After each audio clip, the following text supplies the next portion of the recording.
Social media scroll করছেন আর গুপ্ত শব্দটা চোখে পড়েনি এমন মানুষ খুঁজে পাওয়া এখন আবার।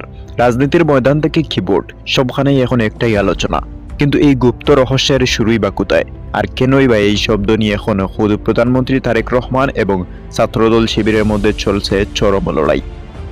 এই স্লোগান যে দিচ্ছে হচ্ছে গুপ্ত মিটিং ডিস্টার্ব করা। ঘটনার সূত্রপাত প্রধানমন্ত্রী তারেক রহমান একটা মন্তব্যকে কেন্দ্র করে।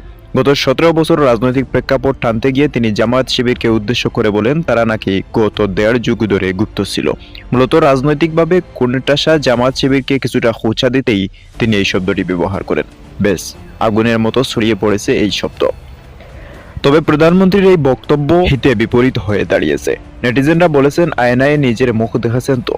সমালোচকদের দাবি জামায়াত শিবির যদি গুপ্ত হয়ে থাকে তবে তারা তো দেশের ভিতরে ছিল, কিন্তু প্রধানমন্ত্রী নিজেই তো দীর্ঘ 17 বছর লন্ডনে এক প্রকার নির্বাসিত বা গুপ্ত জীবন কাটিয়েছেন।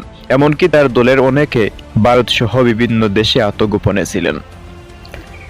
সামাজিক যোগাযোগ মাধ্যমে এখন একটাই প্রশ্ন, দেশের ভিতরে থেকে গোপনে কাজ করা যদি গুপ্ত হয় তবে বিদেশে বসে রাজনীতি করাকে কি বলা হবে? পাল্টা আক্রমণ থেকে বাদ যায়নি ছাত্রদলও। শিবিরের নেতাকর্মীরা এখন ছাত্রদলকে উদ্দেশ্য করে বলছে আসল গুপ্ত তো ওরাই, যারা রাজপথের চেয়ে ড্রয়িং রুমে বেশি সক্রিয়। এক সময় মৃতদের মধ্যে এখন এই গুপ্ত শব্দ নিয়েই চলছে তুমুল ট্রল আর পাল্টা ট্রল। দিন শেষে এই শব্দ এখন টপ অফ দ্য কান্ট্রি। রাজনীতিতে একে অপরকে ঘায়েল করতে গিয়ে কখন যে কোন শব্দ নিজের দিকেই চলে আসে তা বলা মুশকিল। প্রধানমন্ত্রী তারেক রহমানের দেওয়া গুপ্ত তকমা এখন তার নিজের দলের দিকেই আঙ্গুল তুলছে কিনা সেটাই এখনো বড় প্রশ্ন।